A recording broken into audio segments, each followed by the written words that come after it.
Hello everyone, मैं ममता गुप्ता। आज देखेंगे 6th class geography NCERT chapter 1। Chapter का नाम है सौर मंडल में पृथ्वी। और इस चैप्टर का हमने एक पार्ट पहले कंप्लीट कर लिया है। अगर अभी तक आपने नहीं देखा है तो इसी वीडियो के डिस्क्रिप्शन में मैंने 2 प्लेलिस्ट की लिंक डाल रखी है, एक एमसीक्यू की है और एक थ्योरी की है।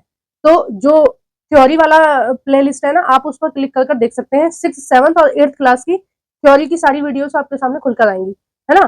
तो मैंने पहले भी ये 6th क्लास, 7th और 8th करा दी है ना। तो अगर आपको किसी भी क्लास की ज्योग्राफी देखनी है या फिर इसका फर्स्ट पार्ट देखना है तो आप थ्योरी वाली प्लेलिस्ट पर क्लिक करना। अगर आपको एमसीक्यू देखने हैं तो एमसीक्यू वाली प्लेलिस्ट पर क्लिक कर आप इसके एमसीक्यू भी देख सकते हैं। और ये साइड में जितनी भी प्लेलिस्ट लगी हुई है ये सभी मैंने पढ़ाई है। 6 से 10 तक की एसएसटी एनसीईआरटी की मोस्टली बुक मैंने कंप्लीट करा दी है। अभी तक आपने ये सारी प्लेलिस्ट भी नहीं देखी है या इनके एमसीक्यू नहीं देखे हैं तो आप मेरा यूट्यूब चैनल ओपन कर प्लेलिस्ट वाले ऑप्शन पर क्लिक कर इन सभी प्लेलिस्टों को भी देख सकते हैं। आइए शुरू करते हैं। हमने फर्स्ट पार्ट में जाना था कि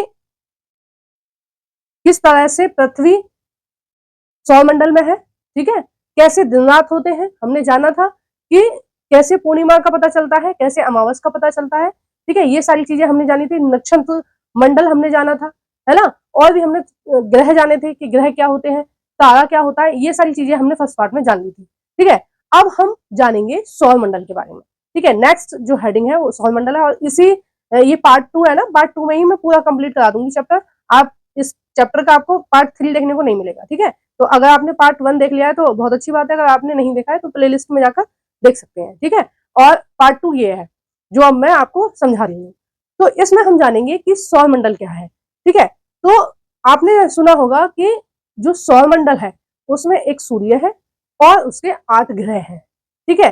तो सूर्य और उसके 8 ग्रह मिलकर क्या है, सौर मंडल, ठीक है। सौर मंडल है। देखो आप चित्र में भी देख सकते हैं, जैसे बिल्कुल बीच में क्या है, सूर्य। सूर्य क्या है, एक तारा है। मैंने अभी आपको फर्स्ट पार्ट में बताया था ना, सूर्य क्या है, एक तारा है। इसके पास अपना प्रकाश और ऊष्मा है और इस सूर्य की वजह से ही पूरा सौर मंडल में लाइट रहती है ना। लाइट का मेन सोर्स क्या है, सूर्य है सौर मंडल में, है ना। तो इसकी वजह से ही लाइट होती है। सौर मंडल का जो पहला ग्रह है, ठीक है, हमारे जो सौर मंडल का पहला ग्रह है वो है बुध, ठीक है। बुध है। और ये क्या है, शुक्र है दूसरे नंबर पर। तीसरे नंबर पर है पृथ्वी। चौथे नंबर पर है मंगल, ठीक है। 5वें नंबर पर है बृहस्पति। छठे नंबर पर है आपका शनि, ठीक है। इसको सैटर्न भी बोलते हैं, ठीक है। बृहस्पति को क्या बोलते हैं, जुपिटर। और यूरेनस, यूरेनस इसको स्थानीय भाषा में कई बार अरुण भी बोलते हैं, ठीक है, देखने को भी मिलता है। और नेपच्यून को हम वरुण बोलते हैं।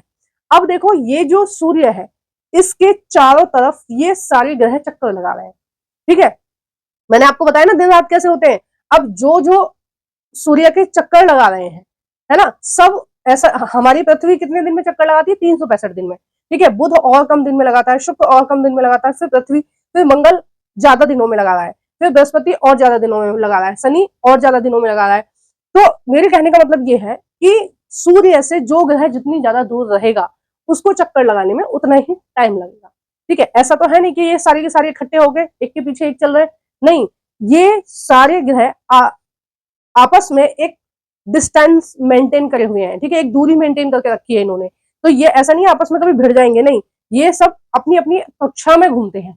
कक्षा का मतलब है कि इनका घूमने का एक मार्ग निश्चित है। जैसे हम बात करें अपनी पृथ्वी की तो ये इसी इसी एरिया में घूमेगी, ठीक है। ऐसा नहीं है कि कभी यहाँ घूम रही है, कभी इधर घूम रही है, कभी यहां से घूमने लगी, ऐसे नहीं घूमती। वो अपनी एक रास्ते पर घूमती है। सबके रास्ते बने हुए हैं ऑलरेडी, ठीक है। सबके रास्ते पहले से ही निर्धारित है कि बुध किस कक्षा में चक्कर लगाएगा। कक्षा मतलब ग्रहों के घूमने का स्थान, ठीक है। जिस स्थान पर ग्रह जो है वो चक्कर लगा रहे हैं, है ना।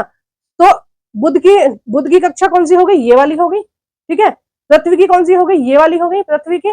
फिर मंगल, सॉरी, ये हो गई शुक्र की, ये हो गई पृथ्वी की। मंगल की ये वाली हो गई, बृहस्पति की ये वाली हो गई, यूरेनस की ये वाली होगी और नेपच्यून की ये वाली होगी। मतलब सबके अलग अलग है। लड़ने का कोई वो नहीं है कि भाई तू मेरी तरफ आ गया तो ये मेरी तरफ आ गया, वो वाला सिस्टम नहीं है। बिल्कुल सबके लिए जो चलने का पथ है वो निर्धारित है और सब सारे ग्रह अनुशासन में अपने अपने पथ पर चलते हैं, ठीक है। कोई किसी की लाइन में नहीं आएगा, ठीक है।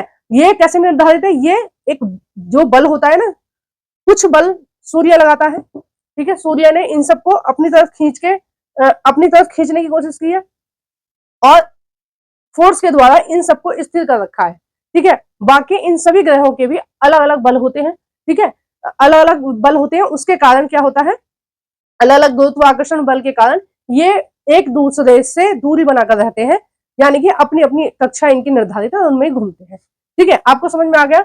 इन सबके नाम भी मैंने लिखे हुए हैं, कई बार इंग्लिश में पूछ लिए जाते हैं एग्जाम में, तो ध्यान रखना, ठीक है।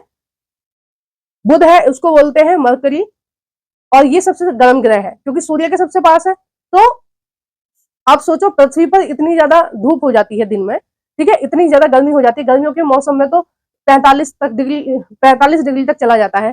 तो फिर यहाँ बुध पे तो बहुत ज्यादा गर्मी होती होगी, फिर शुक्र पे थोड़ी कम गर्मी है, अर्थ पे उससे कम गर्मी है, और जैसे जैसे सूर्य से ये दूर है वैसे वैसे इन पर गर्मी कम मिलती है, ठीक है। आपको समझ में आ रहा है ना कि क्यों है?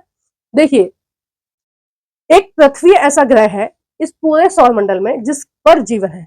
उसकी मेन वजह यह है कि पृथ्वी एक अकेला ऐसा ग्रह है जहां पर पानी है, और पानी के बिना जीवन संभव नहीं है। तो बाकी जितने भी ग्रह हैं, ना तो वहां पर पानी है, ना वहां पर हवा है, ठीक है, ऑक्सीजन भी नहीं है, ठीक है। तो इसलिए क्या है, पृथ्वी पर जीवन संभव है। कुछ ऐसा देखा जा रहा है कि मंगल ग्रह पर कुछ चीजें हैं जिससे संभावना जताई जा रही है कि भविष्य में मंगल पर भी रह सकते हैं, ठीक है। और ये काफी दिन से चल रहा है, और कब तक चलेगा पता नहीं। और अब देखिए, आपको समझ में आया कि ये जो ग्रह है ये घूम रहे हैं। मैंने कहीं कहीं बनाए, कई सारी बुक में कैसे दिखा रखा है कि एक के पीछे एक दिखा रखे हैं, ठीक है। तो ये ग्रह हैं और आपस में ऐसे घूम रहे हैं, तो इनका फिक्स नहीं है कि इसके पीछे ये चलेगा, नहीं, ऐसा नहीं है। सब अपने अपने हिसाब से चक्कर लगा रहे हैं। जैसे 365 दिन में पृथ्वी लगा रही है, ठीक है, 88 दिन में बुध लगा रहा है, सबका अलग अलग है ना। अभी हम स्क्रीन पर भी पढ़ेंगे कि कौन कितने दिन में चक्कर लगा रहा है। अब देखिए, ये जो ग्रह है, अब हर ग्रह पर दिन रात होते हैं, तो ये ग्रह ऐसे भी घूमते हैं, ठीक है। अब जैसे हमारी पृथ्वी है, जब सूर्य के सामने है, एक मिनट में दूसरा वो लेती हूँ मार्कर। देखिए, जब सूर्य के सामने है पृथ्वी का जो हिस्सा, उस पर दिन, जो सूर्य के सामने नहीं है उस पर क्या होगी, रात। सभी ग्रहों का ऐसा है। ये जो सूर्य के सामने है इस पर क्या हो गया, दिन। सूर्य के से जो पीठ हो रही है इस ग्रह की, उस पर क्या होगा, रात। इसी तरह से यहाँ पर ये क्या है, सूर्य की साइड है, इधर होगा दिन, इस पर इधर होगा रात, ठीक है। आपको समझ में आ गया हर ग्रह पर दिन रात कैसे होते हैं। दूसरी चीज, हर ग्रह खुद भी घूम रहा है। ऐसा नहीं है कि वो केवल सूर्य का चक्कर लगा रहा है, वो खुद भी घूम रहा है। जैसे हमारी पृथ्वी, ठीक है, 24 घंटे में एक बार घूमती है, मतलब पूरा उसको ऐसे घूमने में। एक मिनट, जैसे मैंने अभी आपको ये ग्लोब दिखाया था, तो इसको देखो, जैसे एक मिनट में दिखाती हूँ। ये भारत है, अब भारत को यहां से यहां तक एक चक्कर लगाने में कितनी देर मतलब पृथ्वी को पूरा एक चक्कर लगाने में कितनी देर लगती है, पूरा एक चक्कर लगाने में उसको लगते हैं 365 दिन, ठीक है। तो सब ग्रहों को अलग अलग दिन लगते हैं। अब देखो, जो छोटा ग्रह है वो तो जल्दी से घूम जाएगा, ठीक है, कम घंटों में घूम जाएगा। जो बड़ा ग्रह है वो उतना ही देर लेगा ऐसे घूमने में, भाई हैवी चीजें तो देर में ही घूम पाएगी। तो ये जो सारे ग्रह हैं, ये ना केवल सूर्य के चक्कर लगा रहे हैं बल्कि खुद भी घूम रहे हैं, ठीक है। तो जिस स्थान पर ये घूम रहे हैं उसको बोलते हैं अक्ष, ठीक है। ये पृथ्वी है या कोई भी ग्रह है, वो अपने अक्ष पर भी घूम रहा है, और हमारी पृथ्वी भी घूम रही है अपने अक्ष पर, ठीक है। तो वो पृथ्वी जो है वो अपने अक्ष पर घूम रही है कितनी देर में, 24 घंटे में। इसकी वजह से क्या हो रहे हैं, दिन रात हो रहे हैं, ठीक है। सूर्य का चक्कर कितने दिन में लगा रही है, 365 दिन में, एग्जैक्ट नहीं, लगभग, ठीक है। 365 365 एक सही सॉरी 365 1/4 दिन, ठीक है, यानी कि 365 दिन और 6 घंटे, ठीक है, सॉरी 8 घंटे, है ना, सॉरी 6 घंटे, 6 घंटे, ठीक है, 6 घंटे और 365 दिन। अब आपको पता चल गया कि पृथ्वी कैसे घूम रही है, और उसी तरह से ये सारे ग्रह घूम रहे हैं। अब देखिए लॉजिक, एक और चीज मैं बताती हूँ आपको कि रात में जो चंद्रमा दिख रहा है वो क्या है। देखो, सबके अपने अलग अलग मून है, ठीक है। आप ये मत सोचना कि चंद्रमा केवल पृथ्वी पर दिख रहा है। हमने नाम उसका चंद्रमा दे रखा है, वो क्या है, एक उपग्रह है, हमने नाम दे रखा है उसका चंद्रमा। तो पृथ्वी, अब देखो, पृथ्वी जो है वो सूर्य के चारों ओर घूम रही है, ठीक है, अपने अक्ष पर भी घूम रही है, ठीक है। और ये भी, ये सूर्य है, वो ये चंद्रमा है, ये चंद्रमा भी पृथ्वी का भी चक्कर लगा रहा है, यानी कि जो चंद्रमा है वो पृथ्वी का भी चक्कर लगा रहा है, सूर्य का भी चक्कर लगा रहा है, अपने आप भी घूम रहा है, ठीक है। अब ऐसे ही सारे ग्रह हैं। देखो बुध का कोई भी चंद्रमा नहीं है, यानी कि कोई भी उपग्रह नहीं है, कोई चांद नहीं है, ठीक है। और मंगल के कितने हैं? देखो पृथ्वी का एक है चांद, ठीक है, मंगल के दो हैं, ठीक है। और नेक्स्ट बृहस्पति के 53 है, इसमें 53 दे रखे हैं आपकी बुक में, लेकिन अपडेट हो गए अभी, ज्यादा हो गए। ज्यादा ज्यादा कम का मतलब है कि देखो ये सारी चीजें कोई वहां जाकर तो देख के नहीं आया बृहस्पति ग्रह पर, सब दूरबीन से ही देख रहे हैं और क्यास लगा रहे हैं कि हाँ भाई ये होगा, ठीक है, ये भी उपग्रह की श्रेणी में आ रहा है, इसके लक्षण उपग्रह जैसे। तो यहाँ से जितनी चीजें ऑब्जर्व करी जा रही हैं, दूरबीन से देखी जा रही है, स्टडी करी जा रही है, उसके आधार पर कम ज्यादा होते रहते हैं। जैसे प्लूटो एक पहले उसको ग्रह की श्रेणी में रखा गया था, बाद में उसको हटा दिया गया, है ना। तो इस तरह से वो क्या है, अध्ययन कर रहे हैं, और दूरबीन के हिसाब से, क्योंकि कोई वहां जा नहीं रहा है ना, तो जितना वो अध्ययन कर पा रहे हैं वैज्ञानिक, उस हिसाब से वो हमें बता रहे हैं, ठीक है। तो अभी 53 नहीं है, हाल फिलहाल में बढ़ गए हैं। और शनि के कितने हैं, सैटर्न के कितने हैं, 53, है ना, दोनों के 53 दे रखे हैं आपके एनसीईआरटी में। यूरेनस के हैं 84 और नेपच्यून के हैं 13, ठीक है। 13 का मतलब है कि अब जैसे इसके मंगल के दो हैं तो मंगल के भी घूम रहे हैं इसके चारों ओर, इसके 53 है तो 53 सोचो कितने सारे होंगे, ऐसे घूम रहे हैं। यूरेनस के 84 है तो इसके भी इतने सारे घूम रहे हैं, है ना। नेपच्यून के 13 है तो इसके भी ऐसे घूम रहे हैं, इसके चारों ओर, है ना। हमारी पृथ्वी का एक है। आगे ना समझ में आपको? अब आपको थोड़ा सा कंफ्यूजन हो रहा होगा कि सब घूम रहे हैं, हाँ सारे सब घूम रहा है। कैसे घूम रहा है, चक्कर तो नहीं आ रहा है ना? जिसको चक्कर आ रहा है कमेंट बॉक्स में बताना। देखो सूर्य का चक्कर लगा रहे हैं सारे ग्रह, सभी ग्रह खुद भी घूम रहे हैं और इसके चारों ओर भी घूम रहे हैं, और इन ग्रहों का जो चक्कर लगा रहे हैं उनको बोल रहे हैं उपग्रह। हर ग्रह के अलग अलग उपग्रह हैं, ठीक है। अब देखो जो शुरू के 4 ग्रह हैं कौन कौन से, बुध, शुक्र, पृथ्वी और मंगल, ये जो है इनकी जो सतह है वो मिट्टी से बनी हुई है। ये इनकी जो सतह है वो किससे बनी हुई है, मिट्टी से बनी हुई है। बाकी के जो 4 ग्रह हैं वो कैसे हैं, वो गैसीय ग्रह हैं, उनकी जो सतह है वो गैस से बनी हुई है, ठीक है। गैसीय ग्रह कौन कौन से हैं, बृहस्पति, शनि, यूरेनस और नेपच्यून, ठीक है। 4 ग्रह पीछे वाले गैस से बने हुए हैं, 4 ग्रह आगे वाले किससे बने हुए हैं, 4 ग्रह आगे वाले बने हुए हैं आपके मिट्टी से, ठीक है, यानी कठोर चट्टानों से बने हुए हैं, है ना। अब आपको ये चीज समझ में आ गई, एक कक्षा समझ में आ गई। कक्षा क्या है, ये जो इनका जो ये बना हुआ है, पथ बना हुआ है जिस पर ये चल रहे हैं उसको बोलते हैं कक्षा।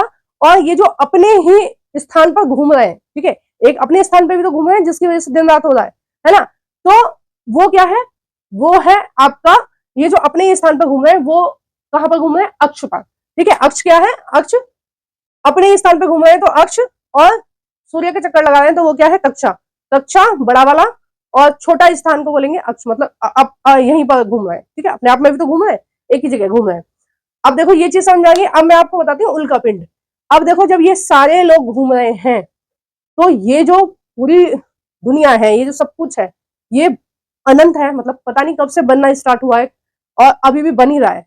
हमारी जो ये सौर मंडल है ये फैल रहा है धीरे धीरे धीरे धीरे, तो ये अभी भी बन रहा है। ये ऐसा नहीं है कि बन के खत्म हो गया, ये सारी चीज स्थिर है, नहीं, अभी भी बन रहा है। देखो सारी चीज क्या है, अभी भी बन रही है और ना जाने कब तक बनेगी। तो ये जो है, ये जो सौर मंडल है आपका, इसमें ना केवल ये ग्रह है, ना केवल ये उपग्रह है, इनके अलावा भी बहुत सारे टुकड़े हैं, ठीक है, पत्थर हैं, ये सारी चीजें हैं, उनको क्या बोलते हैं, उल्का पिंड बोलते हैं। अब जैसे हमारा मंगल ग्रह घूम रहा है, ठीक है, इसका कोई पार्ट चटक के टूट के गिर गया, ठीक है। शुक्र घूम रहा है, उसका कोई पार्ट गिर गया, या फिर इनके जो उपग्रह हैं उनका कोई पार्ट टूट के गिर गया, उसको क्या बोलेंगे, उसको बोलेंगे उल्का पिंड, ठीक है। और उल्का पिंड ना केवल ये ब्रह्मांड में घूम रहे हैं ग्रहों के साथ, लेकिन ये क्या होता है, कभी कभी गुरुत्वाकर्षण के कारण, पृथ्वी के गुरुत्वाकर्षण के कारण ये हमारी पृथ्वी की तरफ भी आ जाते हैं, ठीक है। तो 7th क्लास में मैं आपको पढ़ाऊंगी वायुमंडल की परतें। तो हमारे जो वायुमंडल की परत है मध्यमंडल, ठीक है ना, जो हमारे वायुमंडल की लेयर है मध्यमंडल, उसमें बहुत ज्यादा गर्मी है, उस लेयर में बहुत गर्मी है।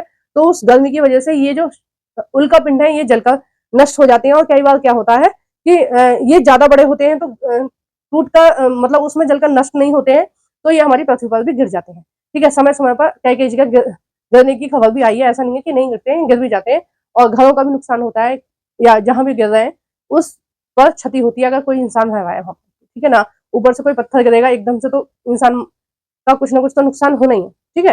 नेक्स्ट है क्षुद्र ग्रह। क्षुद्र ग्रह क्या है? जो हमारा बृहस्पति है, ठीक है, जो हमारा बृहस्पति ग्रह है और जो हमारा मंगल ग्रह है, ठीक है। ये मैंने बना रखा है, एक ब्लैक सी पट्टी बना रखी है ना, ये जो पट्टी है इस जगह पर ये क्षुद्र ग्रह पाए जाते हैं। क्षुद्र ग्रह बृहस्पति और मंगल की कक्षा के बीच में पाए जाते हैं, ठीक है। और यहीं पर इसलिए सबसे ज्यादा पाए जाते हैं क्योंकि जो बृहस्पति है उसका गुरुत्व आकर्षण बहुत ज्यादा है। तो जितना भी कचरा घूम रहा है इसमें ब्रह्मांड में, सॉरी सौर मंडल में जो भी घूम रहा है वो उसको अपनी तरफ आकर्षित करने की कोशिश कर रहा है, ठीक है। तो ये क्या है, क्षुद्र ग्रह ये भी एक तरह से क्या है, जो इन ग्रहों के पार्ट हैं, जो भी चीज है वो सारे इस पट्टी में घूम रहे हैं, ठीक है। देखो अलग अलग बुक में अलग अलग के हिसाब से है, किसी में 140 सा दिखा रखा है, ठीक है। जैसे आपकी ही बुक की अगर मैं बात करूं तो आपकी बुक में ये जो सौर मंडल है ये इस तरह का दिखा रखा है ना, इस तरह का दिखा रखा है, मतलब आधा दिखा रखा है। अब देखो स्पेस की बात है, मेरे पास स्पेस है तो मैंने पूरा आपको बना के दिखा दिया, उनके पास नहीं है तो उन्होंने ऐसे छोटा सा काट के दिखा दिया है, लेकिन प्रक्रिया यही है, ठीक है, मैंने आपको बता दिया। अब आपको लगेगा सौर मंडल तो बहुत बड़ा है, बहुत ये है, तो ऐसा कुछ नहीं है। सौर मंडल अगर आप ब्रह्मांड की नजरिए से देखें तो बहुत छोटा है। अब देखो कैसे, मान लो भगवान ने ये जो पूरी सब कुछ बनाया है, ठीक है, जो ब्रह्मांड बनाया, ब्रह्मांड का आपने नाम सुना होगा कहीं ना कहीं, जो ब्रह्मांड बनाया है उसमें लाखों आकाश गंगाएं हैं, ठीक है। क्या है? आकाश गंगाएं हैं, लाखों लाखों आकाश गंगाओं में लाखों आकाश गंगाओं में एक आकाश गंगा है जिसका नाम है मिल्की वे, या दुग्ध मेखला भी बोलते हैं इसको, या इसको दुग्ध का मार्ग, ठीक है। मिल्की वे का मतलब है सफेद सफेद चादर, है ना। या फिर इसको बोलते हैं दूध का मार्ग, ऐसा लगता है जैसे दूध बिखेरा हुआ हो, दूध की नदी बह रही हो, ठीक है। या फिर दुग्ध मेखला। और ये किसकी वजह से है ऐसा? ऐसा जब हम दूरबीन से देखते हैं तो ऐसा क्यों दिखता है कि दूध सा बह रहा है या दूध दुग्ध मेखला है ना, ऐसा, या मिल्की वे क्यों? उसका मेन कारण है, या इसको हम आकाशगंगा भी बोलते हैं, इसका मेन कारण क्या है? सूर्य, ठीक है। जो सूर्य है वो अपना प्रकाश फेंक रहा है और दूर तक उसका प्रकाश जा रहा है, और इसकी वजह से ये ऐसा मिल्की वे दिखाई देता है दूरबीन से देखने पर। मतलब बाकी सारी जगह अंधेरा दिखाई दे रहा है, यहाँ इस पट्टी पे क्या दिखाई दे रहा है? अलग से सफेद दिखाई दे रहा है, ठीक है। किसकी वजह से?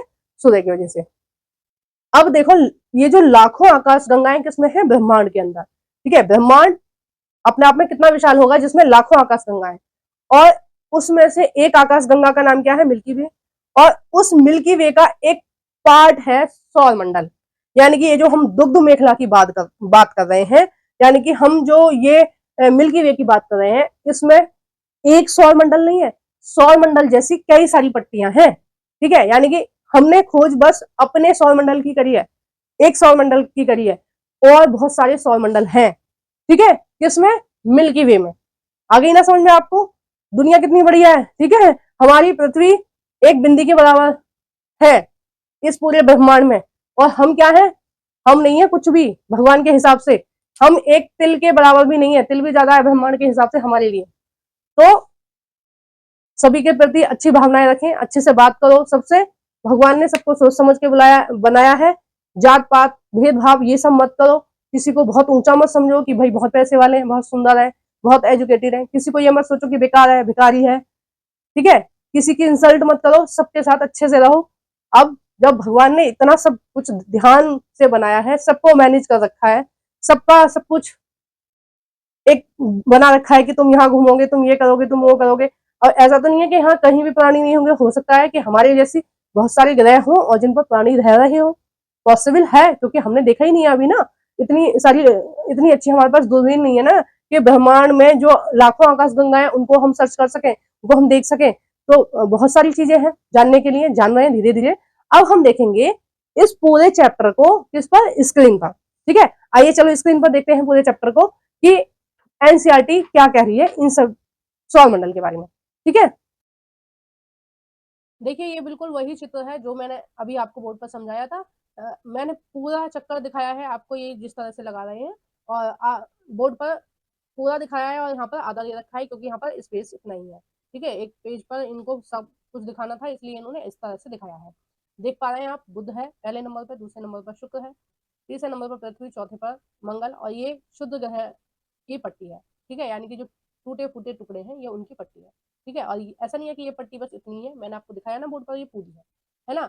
अब देखो इसके नीचे कुछ डाटा दे रखा है, अगर आप किसी भी गवर्नमेंट जॉब की तैयारी कर रहे हैं तो ये सारा डाटा आपको याद होना चाहिए कि कौन सा ग्रह कितने दिन में परिक्रमा कर रहा है सूर्य की। जैसे बुध जो है वो 88 डेज में कर रहा है, और आपको दिखाई नहीं दे रहा होगा, थोड़ा सा मैं बड़ा कर लेती हूँ, है ना इसको। हाँ देखो बड़ा हो गया ये।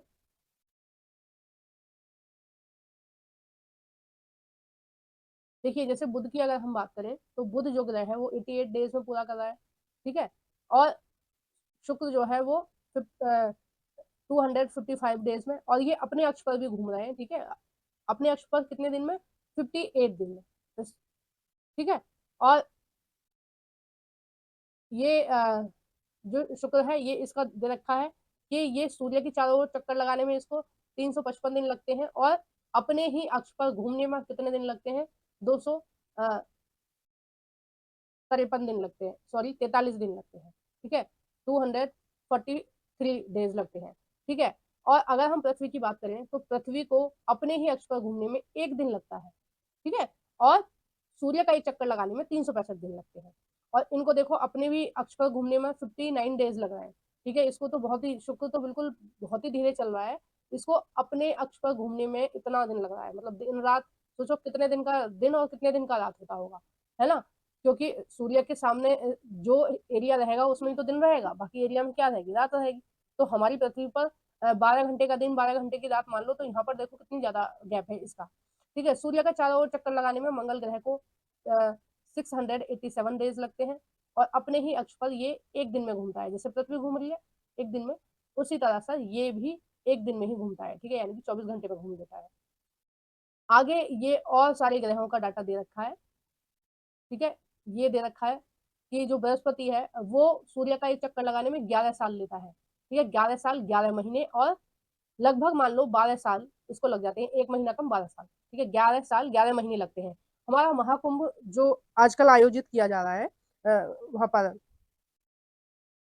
जो महाकुंभ है वो, जो संगम है गंगा और यमुना और सरस्वती का बोलते हैं, लेकिन सरस्वती विलुप्त है, गंगा और यमुना का जो संगम है उसका जो टाइमिंग है 12 साल का, वो कहीं ना कहीं बृहस्पति के हिसाब से ही है वो, कि 12 साल में ये एक पूरा चक्कर लगाते हैं, यानी कि ये पृथ्वी की सीध में 12 साल में आते होंगे, है ना। मतलब ऐसा जब होता होगा कि पृथ्वी और बृहस्पति एक पट्टी में आए, ठीक है, मतलब दोनों एक दूसरे के सामने हो जाए, उसको कितना टाइम लगता होगा, 12 साल।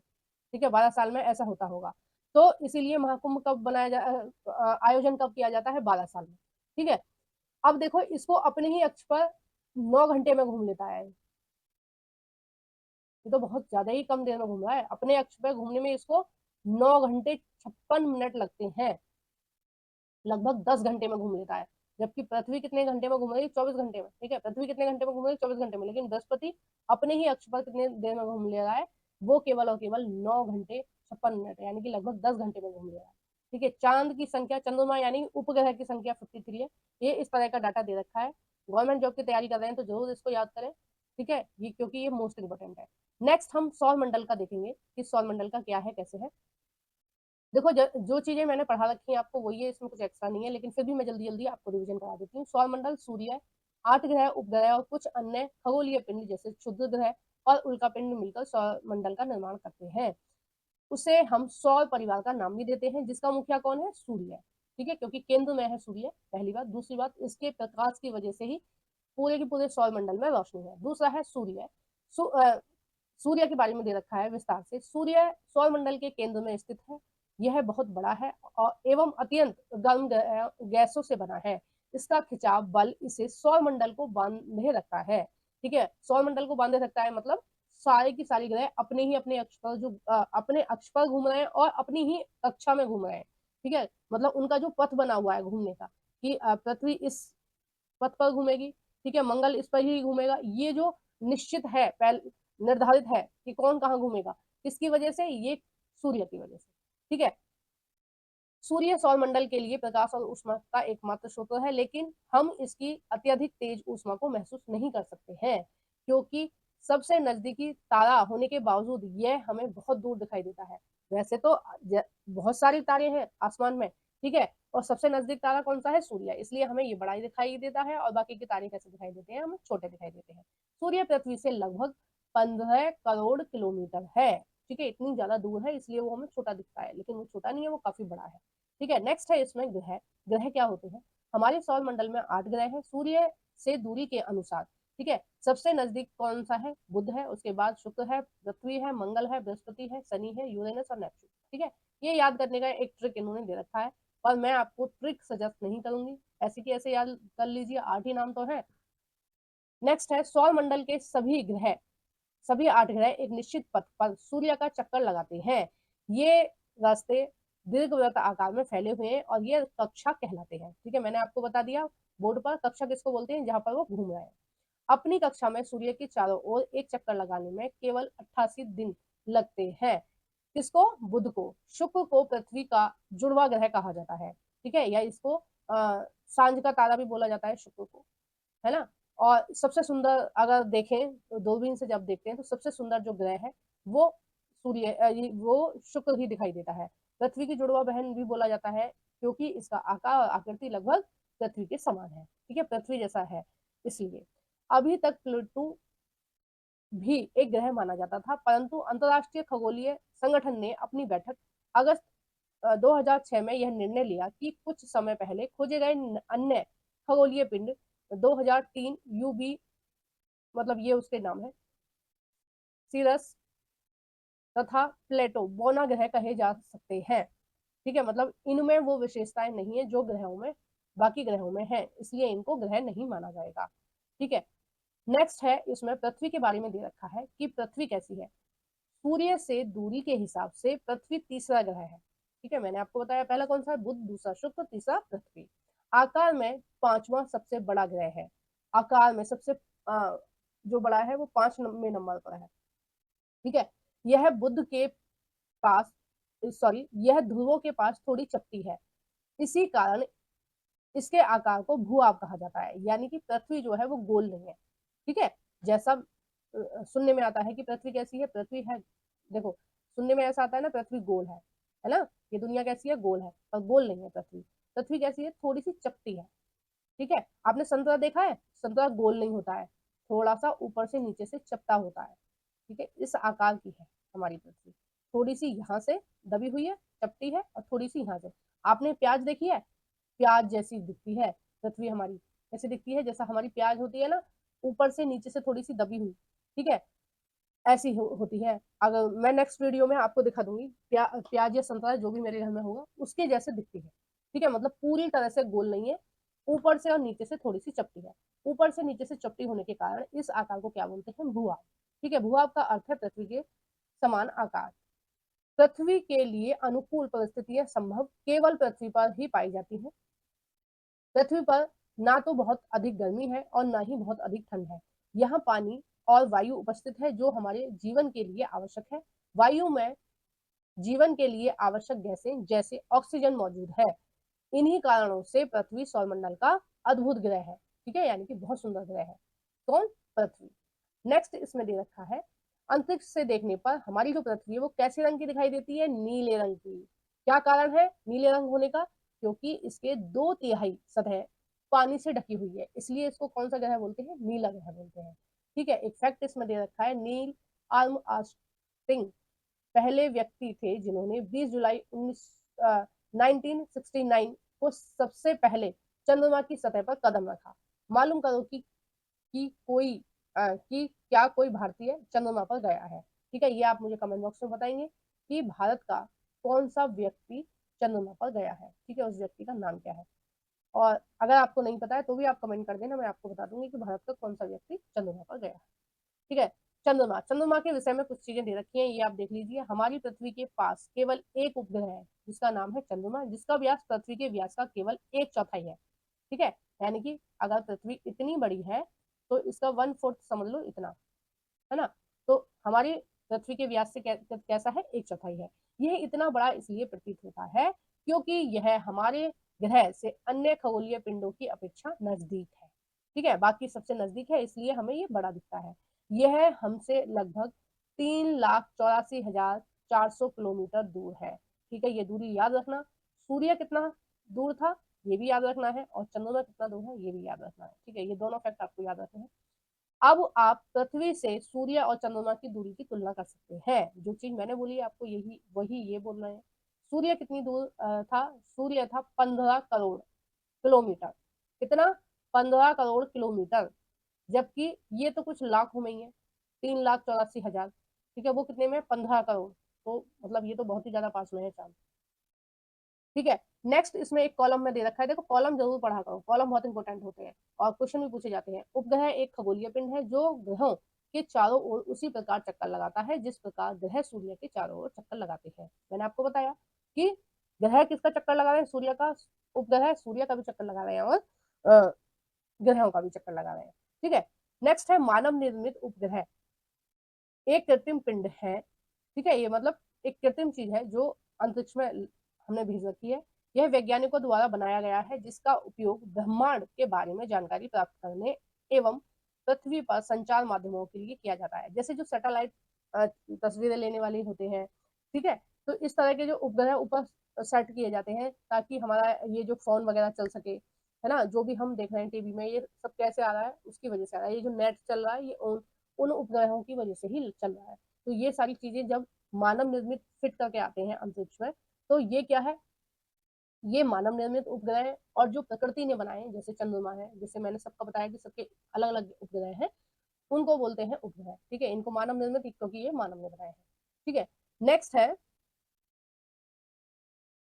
मानव निर्मित उपग्रह एक कृत्रिम पिंड है। यह वैज्ञानिकों द्वारा बनाया गया है जिसका उपयोग ब्रह्मांड के बारे में जानकारी प्राप्त करने एवं पृथ्वी पर संचार माध्यमों के लिए किया जाता है। इसे रॉकेट के द्वारा अंतरिक्ष में भेज दिया जाता है एवं पृथ्वी की कक्षा में स्थापित कर दिया जाता है। ठीक है, यानी कि जिस कक्षा में पृथ्वी घूम रही है वहां पर इसको फिट कर देते हैं। जब पृथ्वी घूम रही है तो ये भी घूमता रहेगा। ठीक है, अंतरिक्ष में उपस्थित कुछ भारतीय उपग्रह इनसेट, IIS और एडूसेट इत्यादि हैं। मतलब ये 3 उपग्रहों के नाम दे रखे हैं जो भारत ने अंतरिक्ष में सेट कर रखे हैं। ठीक है, पृथ्वी की कक्षा में। अब देखो जैसे यहाँ पर बाकी के ग्रह घूम रहे थे ना, देखो जैसे बाकी के ग्रह गोल गोल घूम रहे हैं, यहाँ पर हमें पता है पृथ्वी यहाँ घूमेगी। ठीक है, तो यहाँ पर कुछ हम उपग्रहों को छोड़ आएंगे वहां पर, ताकि वो हमें अध्ययन करके बताते रहेंगे और तस्वीरें खींचते रहेंगे पृथ्वी की, और हमें पता चलता रहेगा पृथ्वी के बारे में, कहाँ भूकंप आ रहा है, कहाँ बाढ़ आ रही है। ठीक है, या कोई दुश्मन सेना तो हमारे देश में नहीं घुसती है। तो ये सारी चीजें ऊपर से हमें किसके जरिए देखते हैं? हम उन उपग्रहों की वजह से ही हम जान पाते हैं। ठीक है, नेक्स्ट है चंद्रमा के बारे में। चंद्रमा पृथ्वी का चक्कर लगभग 27 दिन में पूरा करता है। लगभग इतने ही दिन में वह अपने अक्ष पर घूमता है। यानी कि वो पृथ्वी का चक्कर लगाने में भी इतने दिन लगाता है और अपने ही अक्ष पर एक चक्कर लगाने में भी लगभग 27 दिन ही लगाता है। इसके परिणाम स्वरूप पृथ्वी से हमें चंद्रमा का केवल एक ही भाग दिखाई देता है। ठीक है, चंद्रमा की परिस्थितियां जीवन के लिए अनुकूल नहीं है। मतलब यहाँ पर लोग जीवित नहीं रह सकते क्योंकि यहाँ पर पानी नहीं है, यहाँ पर हवा नहीं है। इसकी सतह पर पर्वत, मैदान एवं गड्ढे हैं जो चंद्रमा की सतह पर छाया बनाते हैं पूर्णिमा वाले दिन, यानी कि जब पूरा चांद दिखाई देता है। ठीक है, जब पूर्णिमा कब होती है? जब सूर्य, ये हो गया हमारा सूर्य, ये हो गई हमारी पृथ्वी और ये हो गया हमारा चंद्रमा। ठीक है, तो सूर्य का पूरा प्रकाश किस पे जा रहा है? चंद्रमा पे जा रहा है। तो जब पूरा चांद दिख रहा है तब हमें छाया किस किस की दिखती है? मैदानी भागों की, गड्ढों की और पर्वतों की, जो चंद्रमा की सतह पर छाया बनाते हैं। पूर्णिमा के दिन चंद्रमा पर इनकी छाया देखने को मिलती है। ठीक है, जो वहां के पर्वत वगैरह है उनकी। ठीक है, नेक्स्ट है शुद्ध ग्रह। शुद्ध ग्रह क्या होते हैं? तारों, ग्रहों एवं उपग्रहों के अतिरिक्त असंख्य छोटे पिंड भी सूर्य के चारों ओर चक्कर लगाते हैं। ठीक है, मतलब तारों, ग्रहों और उपग्रहों के अतिरिक्त और भी कुछ छोटे छोटे पिंड हैं जो चक्कर लगाते हैं। इन पिंडों को शुद्ध ग्रह कहते हैं। और ये कहाँ पाए जाते हैं? ये मंगल और बृहस्पति की कक्षा में पाए जाते हैं। मैंने आपको बताया था बोर्ड पर अभी। ठीक है, आपको याद होगा। वैज्ञानिकों के अनुसार शुद्ध ग्रह ग्रहों के ही भाग हैं। यानी कि ये जो पत्थर हैं शुद्ध ग्रह, जो बृहस्पति और मंगल की कक्षा के बीच में जो घूम रहे हैं, ये क्या है? ये बहुत साल पहले इन्हीं ग्रहों के कुछ पार्ट हैं, कुछ टुकड़े हैं जो टूट गए हैं, जो जो कि बहुत वर्ष पहले विस्फोट के बाद ग्रहों से टूटकर अलग हो गए। ठीक है, नेक्स्ट है उल्का पिंड। उल्का पिंड क्या होता है? ठीक है, उल्का पिंड क्या है? सूर्य के चारों ओर चक्कर लगाने वाले पत्थरों के छोटे छोटे टुकड़ों को उल्का पिंड बोलते हैं। ठीक है, किसको उल्का पिंड बोलते हैं? जो सूर्य के चारों ओर चक्कर लगा रहे हैं छोटे छोटे पिंड, उनको क्या बोलते हैं? उल्का पिंड बोलते हैं। कभी कभी ये उल्का पिंड पृथ्वी के इतने नजदीक आ जाते हैं कि इनकी प्रवृत्ति पृथ्वी पर गिरने की होती है। ठीक है, इस प्रक्रिया के दौरान वायु के साथ घर्षण होने के कारण ये गर्म होकर जल जाते हैं। ठीक है, और इनकी धूल बन जाती है। और ये कहाँ होता है? ये वायुमंडल की परतों में होता है। ठीक है, आगे आपको 7th क्लास में देखने को मिलेगा, वायुमंडल पढ़ने को मिलेगा, तब आप जान पाएंगे। तो ये उल्का पिंड घूमते रहते हैं। ग्रहों के जो कचरा है, मतलब ग्रहों के कुछ पार्ट हैं जो टूट गए हैं पहले कभी, तो वो वही है उल्का पिंड। शुद्ध ग्रह भी वही है, उल्का पिंड भी वही है। तो वो घूम रहे हैं। ठीक है, कभी कभी क्या होता है, ये घूमते घूमते पृथ्वी की तरफ आ जाते हैं और पृथ्वी पर कई बार गिर भी जाते हैं। ठीक है, ऐसा कई बार देखने को मिला भी है। नेक्स्ट है, इस प्रक्रिया के दौरान वायु के साथ घर्षण होने के कारण ये गर्म होकर जल जाते हैं। परिणाम स्वरूप चमकदार प्रकाश उत्पन्न होता है। कभी कभी कोई उल्का उल्का पूरी तरह जले बिना पृथ्वी पर गिरती है, जिसे धरती में गड्ढा बन जाता है। क्या आपने तारे, खुले आकाश में एक और दूसरी ओर तक फैली सफेद चादर की पट्टी, एक चमकदार रास्ते को देखा? ठीक है, इस तरह से आपने कभी देखा? तो ये सारी चीजें हमने नहीं देखी। क्यों नहीं देखी? क्योंकि हमारे पास बहुत सारी अच्छी वाली दूरबीन नहीं है। हम तो बस आकाश में जो कुछ चीजें सबको दिखाई देती हैं उनको ही देख सकते हैं। जैसे तारों को देख सकते हैं, नक्षत्र मंडल को देख सकते हैं, है ना, चांद को देख सकते हैं। और दिन के समय क्या देख सकते हैं? हम सूर्य को देख सकते हैं। तो हम इन्हीं चीजों को देख सकते हैं, हम ग्रहों को नहीं देख सकते। किसी ने देखा है बृहस्पति ग्रह को, मंगल ग्रह को, किसी भी ग्रह को? नहीं, क्योंकि ये चीजें किससे दिखती हैं? दूरबीन से दिखती है। यह पट्टी आकाश गंगा या मिल्की वे है। ठीक है, हमारा सौर मंडल इस आकाश गंगा का एक भाग है। मैंने आपको बोर्ड पर समझा दिया है। ये प्राचीन भारत में इसकी कल्पना आकाश में प्रकाश की एक बहती नदी से की गई थी। ठीक है, आपको पता चला इसका नाम आकाश गंगा क्यों है? क्योंकि यहाँ पर क्या है, प्रकाश की नदी बहती हुई ऐसे प्रतीत होती है जब हम दूरबीन से देखते हैं। इस प्रकार इसका नाम आकाश गंगा पड़ा था। आकाश गंगा करोड़ों तारों, बादलों तथा गैसों की एक प्रणाली है। ठीक है, इस प्रकार की लाखों आकाश गंगाएं मिलकर ब्रह्मांड का निर्माण करती हैं। ब्रह्मांड की विशालता की कल्पना करना अत्यधिक कठिन है। मतलब आप ये सोच भी नहीं सकते कि ब्रह्मांड कितना बड़ा है। ब्रह्मांड बहुत ज्यादा बड़ा है। ठीक है, वैज्ञानिक अभी भी इसके बारे में अधिक से अधिक जानकारी एकत्र करने में जुटे हैं। इसके आकार के संबंध में हमें कोई जानकारी नहीं है, लेकिन फिर भी हम जानते हैं कि हम सभी इसी ब्रह्मांड का एक हिस्सा हैं। अभी मैंने आपको बोर्ड पर समझाया कि ये ब्रह्मांड है और ब्रह्मांड में लाखों आकाश गंगा है। लाखों आकाश गंगा में से एक आकाश गंगा है मिल्की वे, जिसको हम बोलते हैं। ठीक है, या दुग्ध मेखला भी बोलते हैं। और इस दुग्ध मेखला का एक पार्ट है, उसका नाम है सौर मंडल। सौर मंडल का एक पार्ट है पृथ्वी। ठीक है, यानी कि पूरे सौर मंडल में एक बिंदी के बराबर क्या है? पृथ्वी है। और हम क्या है? हम कुछ नहीं है। ठीक है, हम तो बहुत ही ज्यादा छोटी चीज है। तो यहाँ इसी के साथ ये चैप्टर खत्म हो गया। इसके बाद आपके एमसीक्यू इस चैप्टर को सॉरी, आपको इस चैप्टर के एमसीक्यू देखने को मिलेंगे। ठीक है, और अभी तक आपने मेरे यूट्यूब चैनल को सब्सक्राइब नहीं किया है तो प्लीज सब्सक्राइब कर लीजिए।